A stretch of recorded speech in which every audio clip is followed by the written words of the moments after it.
Vamos aqui, já caminhando para o encerramento desse culto, ler um texto que é o texto justamente que foi cantado, que foi o tema dessa cantata. Mateus capítulo 1, verso 23. José, pai de Jesus, recebeu de um anjo em sonhos uma palavra que era de fato a repetição de uma profecia, como nós ouvimos aqui, de mais de 700 anos antes dessa instância do nascimento de Jesus, Mateus capítulo 1, verso 23. O texto diz assim: eis que a virgem conceberá e dará à luz um filho. Ele será chamado pelo nome de Emanuel. Emanuel significa Deus conosco. Deus conosco, Deus por nós. Você sabe muito bem, Natal alude a um monte de coisas.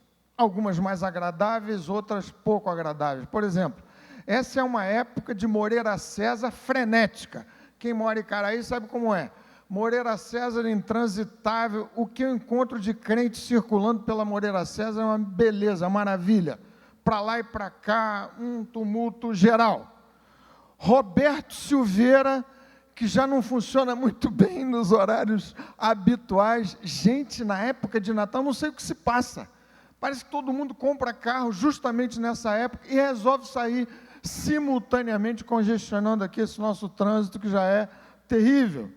Ceias fartíssimas, panetones, comidas altamente gordurosas, é claro, na vida e na mesa de alguns poucos, quando se toma a situação brasileira. Você sabe, não é todo mundo que tem a possibilidade de, no Natal, ter uma ceia um pouco mais farta.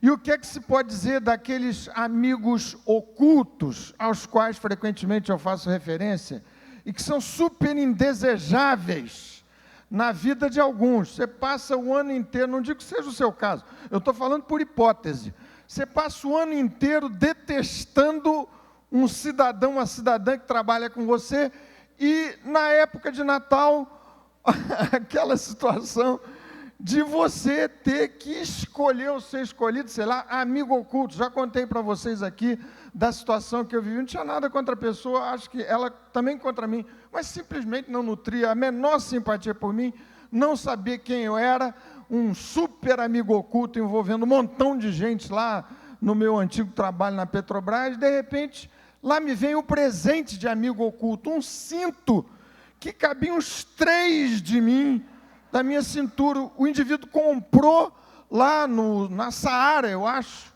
o cinto, sei lá, R$2, ou então reciclou presente. Tem gente que faz isso, não é?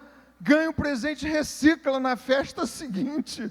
Foi o que aconteceu. Gente, eu me senti quase insultado. Falei, esse indivíduo está me chamando para briga. Que amigo oculto é esse? E o que é que se pode dizer de outras situações que são próprias ou típicas desse ambiente de Natal? Foi muito bom vocês terem lembrado aqui para nós que Natal, essencialmente, significa, entre outros gloriosos sentidos, mas esse principal, Emanuel, Deus conosco, uma espécie de santa, bendita, soberana e milagrosa invasão de Deus na vida de gente perdida, de gente solitária, de gente se sentindo abandonada nos cantões escuros da existência. Agora me permito aqui perguntar para vocês, um minutinho só, nesse momento de reflexão bíblica: quem de vocês nunca se sentiu sozinho, solto, abandonado, perdido na vida? Eu não estou querendo ser dramático, não. Eu sei que eu estou me dirigindo a gente de bom nível, de situação estável, tudo certo. Não estou falando de um bagaço, de uma situação louca, não. Mas quem, existencialmente falando, emocional, espiritualmente, nunca se sentiu assim? Perdido, largado, solto, abandonado, como se tivesse sido posto na existência, de que lá pelas tantas você não dá conta. Quando a gente pensa nessa intervenção de Deus em Jesus, João fala de maneira muito direta, e o Verbo se fez carne, referência a Cristo, e habitou entre nós. Quando a gente pensa em solidão em ambientes assim, há vários tipos, você pode refletir nas suas situações particulares, mas algumas generalidades quando se trata de conversar sobre isso. Uma das situações é aquela solidão autoimposta. Alguém que resolve simplesmente conduzir a sua própria vida por sua própria conta e risco. Lembram-se da história do filho perdido, do filho pródigo? Um jovem de uma família estável, o mais moço dos filhos, resolve pedir a parte que lhe cabia dos bens do pai e foi, segundo o texto sagrado, Lucas capítulo 15, para uma terra distante. Tem gente que faz assim, que se impõe essa solidão, nada muito dramático, mas vai se distanciando, se isolando de Deus e da vida, e lá pelas tantas se vê completamente perdido. Esses dias, alguém me procurou, aflito mesmo. Poucas vezes eu percebi uma situação assim, ligou para a igreja querendo falar comigo, e assim foi, uma vez, outra, e pegou justamente no momento em que eu não tinha uma imediata disponibilidade. Finalmente nos encontramos, e a pessoa disse assim: olha, Theo, conheço você, seu pai, a Igreja Betânia de muitos anos, moro fora, já há mais de uma década, de repente numa situação de uma aflição gravíssima, disse minha pessoa, eu me distanciei de Deus demais. Tenho uma casa, uma família, um emprego excelente, nada me falta. Se você visse a minha garagem, tem tudo, do bom e do melhor. Mas eu me distanciei demais de Deus. Eu quero voltar para junto de Deus. Há aquelas situações de gente que vive e o Natal fere, dói. Ainda que não seja esse o ambiente típico das celebrações de Natal, mas para alguns corações é assim, porque ele faz referência a perdas irreparáveis. Gente que saiu da cena da sua vida pelo falecimento, pela morte, cônjuge, pais, filhos, situações desse gênero.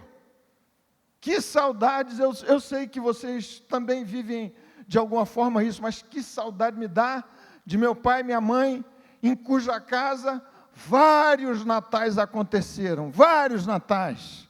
Coisa gostosa, insubstituível. Alguns sentem-se isolados, perdidos, abandonados por conta de perdas pessoais de um outro gênero. Gente que abandonou você, que traiu você. Paulo, escrevendo a sua segunda carta a Timóteo, lá no capítulo 4, no finalzinho ele diz assim, olha, na minha primeira defesa, todos me abandonaram. Eu fiquei sozinho, todos me abandonaram. Um apóstolo grandioso, impressionante, preso do Império Romano, do imperador romano em Roma, e ele diz, todos me abandonaram. Pode-se dar essa situação com alguns de nós aqui, nessas vésperas do Natal. Elias se sentiu assim, um dia orou e disse, Senhor, eu tenho sido zeloso das tuas causas e das tuas coisas, mas eu fiquei só. E o que é que se pode dizer? Gente, que difícil a semana, essa aqui para o meu coração, de pastor dessa igreja, sabendo de tantas situações, de pessoas tão preciosas e queridas, passando sufoco, passando aperto. Parece que essa é a rotina da vida da gente. Aquela sensação de que você está à mercê da vida, sem que ninguém vele por você, sem que alguém cuide, intervenha a seu favor, Salmo 42 diz o salmista: as minhas lágrimas têm sido meu alimento de dia e de noite, enquanto me dizem, o teu Deus onde está? Será que só se deu comigo? Ou você já se sentiu assim, como se Deus tivesse abandonado você, virado as costas para você, e você fala para ouvidos mocos, surdos? Que bom é a gente lembrar que o Natal é essa intervenção milagrosa de Deus nas nossas vidas, para romper, para pôr termo e fim a essa perdição, a esse desespero de quem vive só, mesmo que cercado de um monte de gente, a essa angústia que dilacera o coração de qualquer pessoa minimamente sensível. Eu estou só na cena dessa vida. Cantamos aqui, e é para a gente falar isso, alto e bom som. Emanuel, Deus conosco. Deus conosco. Interveio o Senhor por meio de Jesus, para tirar de maneira definitiva, cabal, o seu isolamento. Em um sentido subsidiário de Emanuel, é Deus por nós. Ele comigo, pelejando a meu favor. Agora, como é que, afinal de contas, você pode se beneficiar dessa graça, dessa bênção? Tanta gente que passa Natal, entra ano, sai ano, mais um. Aliás, meu Deus, como passou rápido. Todo ano é assim, rápido, aceleradíssimo. De repente, Natal. E aí a gente celebra, canta, se alegra, mas na vida de alguns, nada decisivo e definitivo parece mudar para melhor. A solidão só se agravando, o desespero só se agravando, se aprofundando. Como é que isso pode mudar na sua experiência pessoal, na minha e na nossa? A gente cantou aqui e ouvimos da leitura desse último hino. Emanuel e Jesus Cristo são referência à mesmíssima pessoa. É Cristo, não é um Deus difuso, distante, uma divindade impessoal qualquer.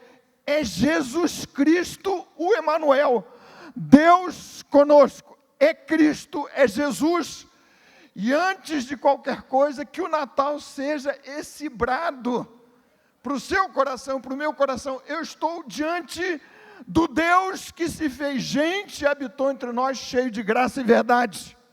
Jesus Cristo é o Emanuel e não um outro.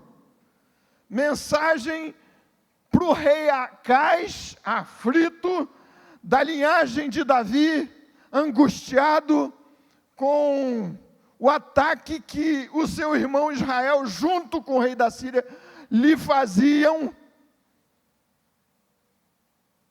Vem-lhe um sinal de Deus. Deus está com vocês. Deus estará com vocês. É Jesus, o Emanuel. Um pouco mais. Você precisa se abrir para Jesus, gente.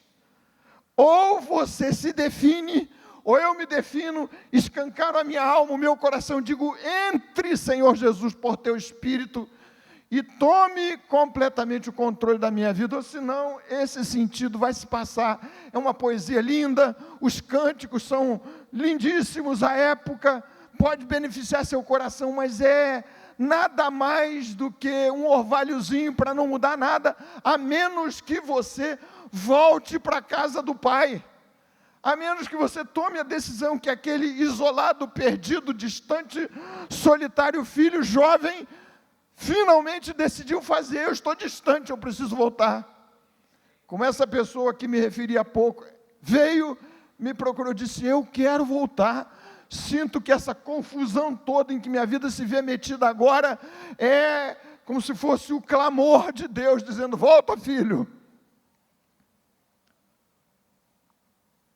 E você precisa, voltando para a casa do Pai, abrindo-se para Jesus, aprender todos os dias a confiar nele, no Deus que visivelmente se manifestou em Jesus, e agora vive entre nós, por sua bendita presença, o Espírito de Jesus habitando no coração de gente simples como você e eu, que se decide abrir para Jesus aí entrar, controlar completamente todas as coisas. Por que que alguns, mesmo entregando-se a Jesus, continuam vivendo essa insuportável sensação de solidão? Deus me desamparou, Deus me abandonou. Você precisa aprender a confiar no Deus invisível, que se manifesta de maneira visível o tempo todo nas nossas experiências pessoais. Deus operando, abrindo as portas, estando com você, você precisa cada dia mais crer nas afirmações da sua bendita e especial palavra. Nós vamos orar, e eu quero orar especialmente com quem talvez tenha entrado aqui nesse clima de Natal, se sinta perdido assim, solitário, largado, quem sabe. Eu não estou falando aqui para exagerar na dramaticidade, mas supondo que em várias instâncias, alguns se sentem assim. Você precisa confiar em Jesus, abrir-se para Ele, aprender a andar com Ele. O Deus invisível que se manifestou em Jesus. Sobre essa história de Deus invisível, me permitam aqui finalizar citando meu queridíssimo netinho, flamenguista, que andou oscilando ontem para puxar assim o lado da vovó, disse que vai ser Fluminense. Eu fiquei aborrecido, a beça com ele e tudo, mas nada grave, porque ainda dá tempo de trabalhar o coraçãozinho do menino. Esses dias ele estava aqui comigo no final de culto, com a mãezinha dele, minha filha Fernanda, e a gente falava qualquer coisa a respeito do culto, e ele disse assim: mãe, o Jesus é invisível, né? Aí minha filha saiu com essa, a teologia profunda, ela disse assim: é sim, meu filho, Jesus é como um super-herói, entra, cheio de superpoderes. E eu fiquei ouvindo aquela conversa ali, tão singela, constrangido no meu coração, dizendo: o Jesus invisível é aquele que me acompanha, que me guarda, aquele a quem Paulo fez referência. Ele disse: todos me abandonaram, mas prosseguiu para dizer: o Senhor, porém, esteve comigo, e me assistiu, e me revestiu de forças, para que por meu intermédio a palavra fosse pregada, e fui libertado da boca do leão. O Senhor me conduzirá a salvo em triunfo até o seu reino celestial. Que maravilhosa companhia, Emanuel, Deus conosco. Gente amada, numa noite assim, a gente precisa sair com o coração revolucionado. Você é de Jesus, está se sentindo meio borocochô, meio solitário, você precisa ter sua alma fervendo dessa gloriosa certeza de que você não está só, de que se você é de Jesus, Ele peleja as suas causas, não largou você sozinho à mercê das circunstâncias da vida. E se você jamais tiver passado por essa experiência, esta é a hora. Não existe decisão mais importante que alguém possa tomar, deva tomar na sua vida, do que abrir-se para Cristo e ser achado nele e por Ele. Vamos ficar de pé todos nessa hora. Eu quero muito orar com vocês agora, nesse sentido. Talvez alguns crentes de tanto tempo, mas sentido largadões, assim, nessa crise que bate em tempos de provas difíceis e sérias. Mas que Deus me abandonou, minhas orações não estão sendo ouvidas, nós vamos orar aqui juntos. Emanuel, Deus conosco, bendito seja o grande nome do Senhor, que não me largou só e não me deixa só. Eis que estou convosco todos os dias até a consumação dos séculos, disse Jesus. Mas certamente há alguns aqui que querem achar-se em Jesus pela primeira vez, como aquele filho pródigo, voltar à casa do Pai Celeste. E é você que eu gostaria de convidar para a gente orar aqui, um minutinho. Podem vir, por favor, rapidinho, porque a gente já vai encerrar esse nosso culto. Seu coração precisa desse alento, desse toque, dessa bênção, dessa porção, dessa graça de Deus. Vamos orar. Quem sabe você, para colocar-se assim: Senhor, eu te confesso que eu estou me sentindo diante dessa crise que se abateu lá em casa, na minha vida pessoal, solto, largado. Eu quero a tua companhia bendita. Vamos orar. Pode vir aqui rapidinho para a gente colocar a nossa vida.